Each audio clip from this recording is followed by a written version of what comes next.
So teacher language is a really important topic, and it also encapsulates everything that a teacher does in a classroom. And so it would be really hard to shift every single thing. So we are focusing specifically on language that helps move away from compliance-based language, but moves into language that centers the student experience and language that is around how do we build student agency and show that we believe in students' capacity. I would say the best starting point for teachers is the noticing language, saying what you see and observe. Rob Riordan, who helped found High Tech High, always said, be the one who notices. And that is so important because what I think the job of the teachers is to notice what students are doing and to help students notice it too.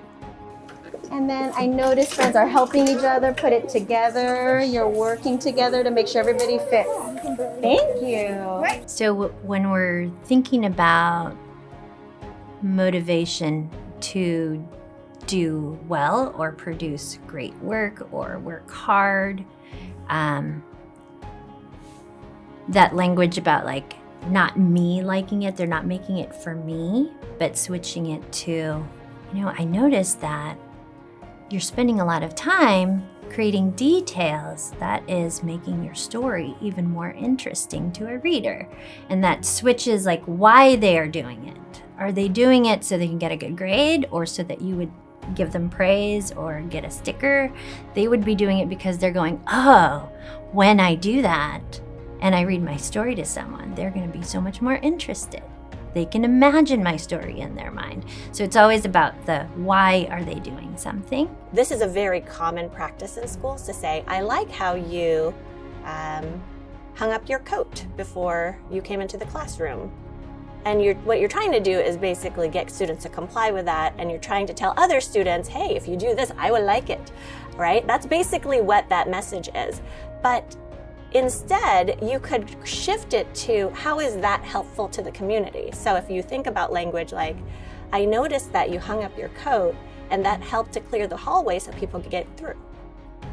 That then isn't because I like it, it's because it actually helped our community, and I believe that you want to help the community. It really creates this culture of agency versus a culture of compliance. All I do is I say what I see. I see Jolie already has this in her notebook. I see Camilo is getting on his pencil. I see Oliver's already answering the prompt. What it's doing is it's telling the students who are always doing the right thing that I see them, but I'm not saying that there is like value like in your worth, like you are a better student because you're following directions, but it does help our students who need extra help and reminders like think, oh, I'm doing this too. So it does focus on the positive. I avoid language that says, I love what you just did, because then it's for me. And so I try, and it's hard because that's, what naturally we would say. I noticed, so he showed exactly what he did with his cubes right here on his page. Like if they brought me a picture and said, what do you think about my picture? Do you like it? I probably would say, what do you think about your picture? How do you feel about it? And then they might say, I really love it. And then I could just acknowledge, like, it sounds like you are really proud of your picture. So it's not about me loving their picture and they making it to please me. I liken it to learning a foreign language, where you think about what you want to say first in your primary language and then you shift it to the new thing. Eventually it becomes fluent. It's very similar to that. So over time, that's just how I speak now.